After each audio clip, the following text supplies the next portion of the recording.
flight risk. It is probably flight risk. And this is a film that, I mean, has anybody seen the poster or heard anything about this film?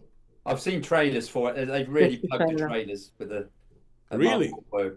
Yeah, that's the one with Mark Wahlberg. Yeah, Yeah, it's the one with Mark with Wahlberg. the Mark yeah Wahlberg with a bald head. with the bald head. Yeah, yeah. No, I've Yeah. seen that trailer about 4 times, I guess. So they must be trying Yeah. to plug that. So Oh, that's cool. Because the thing is, like nowadays, I've essentially started skipping these trailers in cinemas, yeah, so I yeah. tend to leave my house at the advertised starting time of the film. Sure. So That's like me, often but I miss the sometimes first 2 minutes of the film. Yeah, sometimes it's sort of unavoidable if you're going to see a film and it. yeah, yeah. All right, okay, so Flight Risk. Okay, this is the big headline thing is this is directed by Mel Gibson. And whatever you think about Mel Gibson nowadays or anything like that, I think this film just shows that he's a really good filmmaker. He's a really good filmmaker, and this film, I describe this as a throwback. It is a whole lot of 90s fun. Like, remember there was a time in the 90s, whenever you had an action movie, somehow, no matter what the action movie was about, every film ended with a whole bunch of emergency services on an airport runway. With like, it didn't matter what film you watched in the 90s, every film ended like that.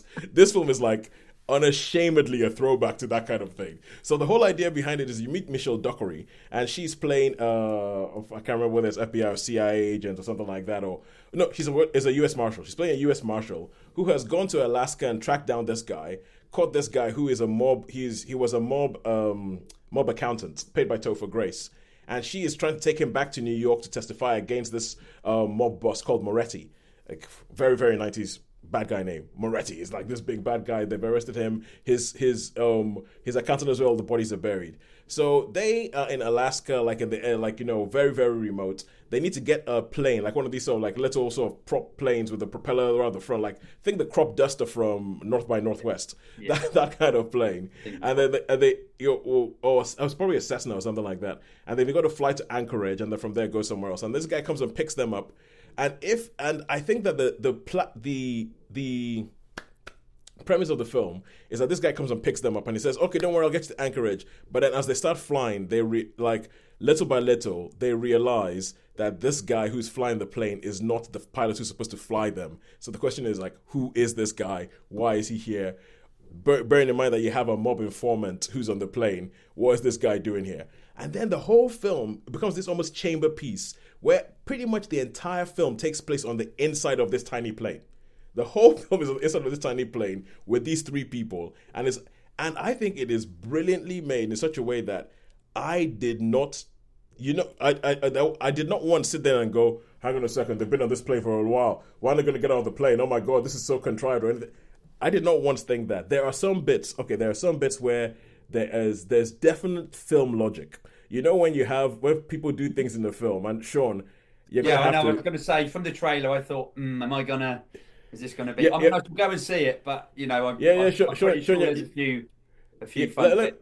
let me put it this way, right? This is a film that is designed to be a film. Let me put it that way. It is designed to be a film. It is not designed to pertain to reality in a lot of ways, because there's a lot of times when you're thinking, hang on a second, you figured out that this guy is dangerous and everything like that. Why are you not watching him like a hawk? Why are you?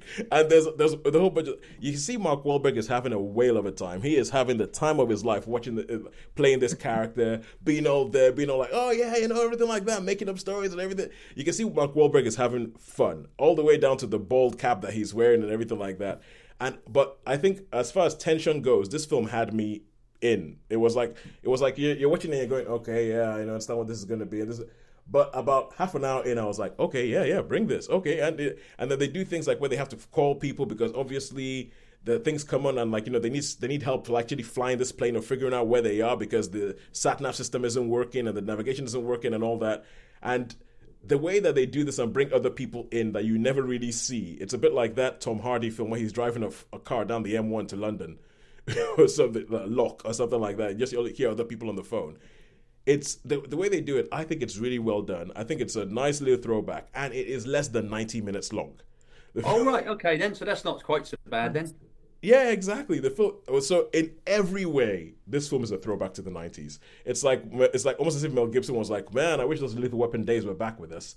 And it's like the sort of bouncing or the what's the word? The dialogue, the sort of conversation between the different characters, I think is good. I thought it was really, really good. I would give this a 3 out of 5 because I think it is, and it's right at the high end of the 3 out of 5 because I think they've given you a premise that tells you everything you need to know, and they've carried that all the way to the end of the film, and I thought it was really, really good. I did plan on seeing it this week.